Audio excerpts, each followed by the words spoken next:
p hat varies from sample to sample. And so rather than report just the point estimate, we tend to report an interval of values. The interval of values that we report is referred to as a confidence interval. So a confidence interval for an unknown parameter consists of an interval of numbers based on a point estimate. So you use that point estimate to construct your confidence interval. Now there's something called a level of confidence in the results of your confidence interval. The level of confidence represents the expected proportion of intervals that will contain the parameter if you did this interval estimation over and over and over again. We denote the level of confidence. This is read here, 1 minus alpha times 100%. 1 minus alpha times 100%. Now, what I'm going to do is use real data to help you see what these actually are. Okay, we're not going to get into the actual method of constructing the interval. I just want you to get a sense for how this works. So the data that I'm going to work with is this tornadoes data that I think I've shared with you in the past. So the variable that I want to focus in on with this data is the F scale. Okay, so I'm going to just look at what F scale is. So first and foremost, if you're not familiar with it, F scale is a rating system that represents the speed of the wind in a tornado. So the higher the F scale, the faster the wind speed within the tornado. Okay. And so it's a qualitative variable, in fact, but there's different levels of F scale, more than just 2 levels. So I'm going to look at them. So I'm going to go stat tables frequency and simply look at F scale. We have a weird observation here of F scale of -9. The F scale of -9 basically means that the F scale for that particular tornado was not reported. And so because it wasn't reported, we're just going to get rid of those tornadoes in our analysis. All I do is select edit and then find within StatCrunch. And I just want to find all my -9s in the F scale column. That's pretty cool. Okay. So I click find. And I want to emphasize to you, this is, again, it's not something that you're going to have to do. This is more for you learning what confidence intervals are actually doing. Okay. So I found all my -9s. There were 111 of them. See? And so I'm just going to delete them. So I go edit, rows, delete, and boom, those variables, those are gone now. Okay. So now if I go and build my table for F scales, I just have F scales from 0 to 5. So F scale of 0, the wind speed I think is something like under 77 miles per hour, something along those lines. So most F scale tornadoes are F0s. In fact, because this is all tornadoes from 1950 to 2018, we can treat this as population data. So this right here says the population proportion of F0 tornadoes is about 0.468. Oftentimes when you're doing data analysis, the variable that you're interested in doesn't necessarily exist in the actual data table, and you have to create a variable. What I'm going to do is create a variable that says if the tornado is an F0, we're going to call it a yes. And if it's not an F0, we're going to call it a no. So the tornadoes that are 1, 2, 3, 4, and 5, those are going to be no's in my new data table. And the F0s are going to be yeses. Okay? Okay. Again, this is not something that you're going to have to do. I just want to demonstrate it to you that this is true data analysis here. Okay? All right, so we're going to create this new variable. So we go in StatCrunch, we can go to under data, compute expression. Compute expression. The expression I'm going to use is something called an if-else statement. If-else statements go like this. Here's the logic behind it. you state a condition. In this case, I'm going to say if F scale equals 0, that's my condition. And then you say, if that's true, that F scale is 0, what do I put in? We're going to put in a yes. And then they follow that up with, well, if it's false, now what do I do? We're going to put in a no. Okay? This is just an if-else statement. If then, sometimes these are called. And then I got to name this column. I'm just going to name it F0. F0 yes or F0 no. When I click compute, StatCrunch does that work for me. And now over here in the far right edge of the table, we have this column that has a bunch of no's in it, but sometimes it's going to have a yes. Like here's a yes for an F0 tornado right there. You see it? Yeah. Okay. Yep. And in fact, if I go stat tables frequency of that new column, now you can see the proportion of F0 tornadoes, the proportion of yeses is this 0.468 that we showed you earlier. This is population data. What I'm going to do is take a sample from this data. The mean proportion, population proportion of F0 tornadoes should be 0.468. Remember, I need my sample size to be big enough to be able to use the normal model. I need n times p times 1 minus p to be at least 10, right? So let's say I decide I'm going to sample 80 tornadoes from this population. My sample size is 80. 80 times 0.468 times 1 minus 0.468 is 19.9. And so my sample size of 80 would be big enough to say, yeah, the distribution of p hat is approximately normal. And my sample size of 80 is small relative to the size of the population, which is over 62,000 tornadoes. You see that? Yeah. Yep. Okay. All right, so here's what I'm going to do. I am going to take a random sample from this population. So I go data, sample, F0, and I said my sample size is going to be 80. I'm just going to do one sample, and then I'm going to store this in a new data table. So basically what I'm doing is going into this data table and grabbing a bunch of observations from the F0 column. So I'm going to get a bunch of yeses or nos. Mm-hmm. So here it is. The first tornado I sampled was an F0 tornado. The next one was not. The third one was not. The fourth one was, so on and so forth. You see that? Mm-hmm. So now if I go stat tables frequency, remember the population proportion is 0.468. My sample proportion is 0.425. Now, I told you that what we're going to do is construct a confidence interval about this sample proportion. I don't even show you the theory behind it, but basically all you have to do in StatCrunch to compute a confidence interval is to go stat, proportion stats, one sample, and then either choose with data or with summary. Most of your homework problems are going to have with summary. With summary basically means you tell me how many successes you had in the N trials of the study. And this is for confidence? This is for confidence intervals.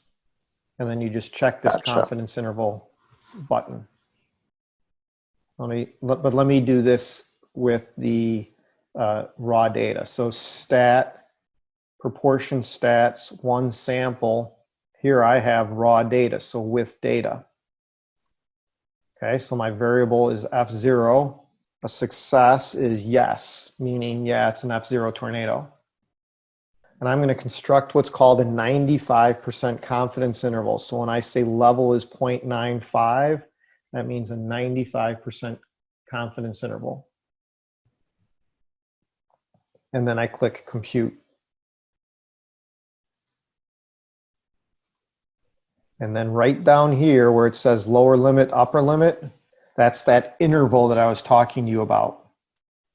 So we would say we are 95% confident the proportion of F0 tornadoes is between 0.317 and 0.533. You see that? Yeah. Yeah. Now, if I did this a second time, I'm likely to get a different confidence interval. Why? Because I'm going to have different tornadoes in my sample, and therefore have even different results. even if your level stays the same because you're using different tornadoes, it'll change? Correct. Okay. And I want you to see how it changes, okay? So here's where this cool applet comes into play. So from our original table where we have the F0 population column, I go applets, confidence intervals for a proportion. We're going to choose, my population is from the data table, and it's that F0 column. And again, you have to tell the applet what a success is, and a success is a yes. We said our sample size was going to be 80 in our original scenario, right? Yes. Okay. Yep. So now I click compute. Now here is what StatCrunch is doing. It just took 100 different random samples of size 80 from this population data where I'm going up and down with my hand. See that? For each of those 100 intervals, for each of those 100 samples, it constructed a confidence interval. Anytime the interval is green, it means that my interval captured the population proportion. So for example, like this interval 100 is highlighted, and you can see it's highlighted because of the little dots on the lower and upper bound. You see that? Up here? Yeah. So this first interval is at the bottom of your applet, right? And if I scroll over it, it tells you what the lower and upper limit of my confidence interval is, as well as the sample proportion, right? If I click on interval 2, the actual raw, and this will work for any of them, the raw data comes up, and you can see I also got a sample proportion of 0.463. Interval, is it weird?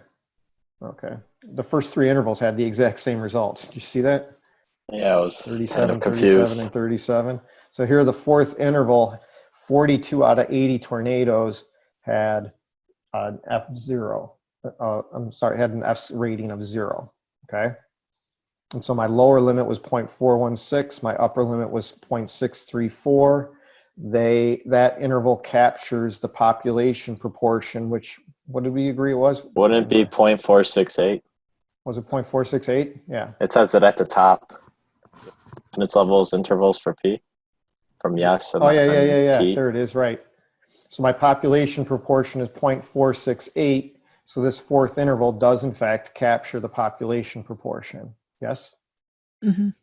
Right. Okay. So notice that, and I can do this as many times as I want. So I'm going to close this.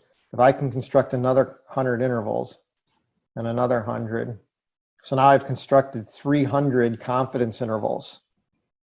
Out of those 300 confidence intervals, 286 resulted in an interval that captures the population proportion of 0.468, and then 14 missed. The total proportion that captured is 0.953. You see that? Yeah. That's what 95% and a 95% confidence interval represents. It's the proportion of intervals that will capture the unknown parameter. Okay? I mean, we know the parameter here because we forced it, but in general, that's the way it works. And so then you see these red ones?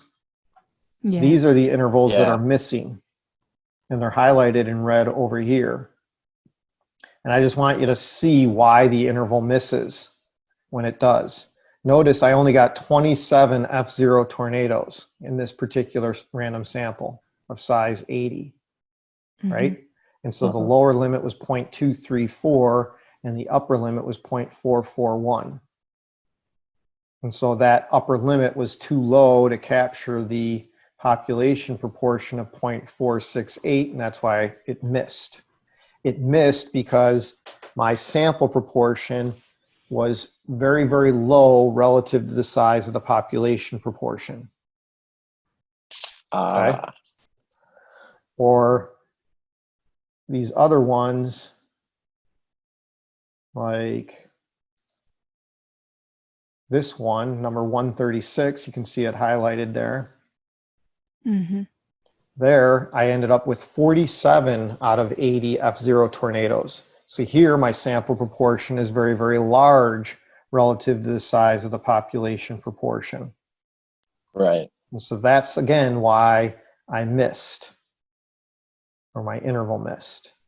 So you miss when you end up with a sample proportion that's much lower than you had expected, and you miss when you end up with a sample proportion that's much higher than you would have expected. So what is like the range then? Great question. What's the range? So this is how it works. This graphic right here represents the distribution of sample proportions, right? So for our particular example, P was 0.468. You can end up in the tails of the distribution some of the time. Like our sample proportion, let me go back here. Like this sample proportion of 0.338 right there is way in the left tail of the sampling distribution. It might be right here, 0.338. Or the sample proportion that was in the right tail, that was this one, this one, 0.588, that was way over here or so, 0.588. How often will that happen? When you're doing a 95% confidence interval, 2.5% of your sample proportions are going to be in the left tail, and 2.5% of your sample proportions are going to be in the right tail. Is that like a standard deviation, or is that just subtracting from the 100%, because that's like obviously what won't make it into 95%, if that makes sense? So basically, if I back this train up a bit, let's see here. Let me back the train up to here now, okay?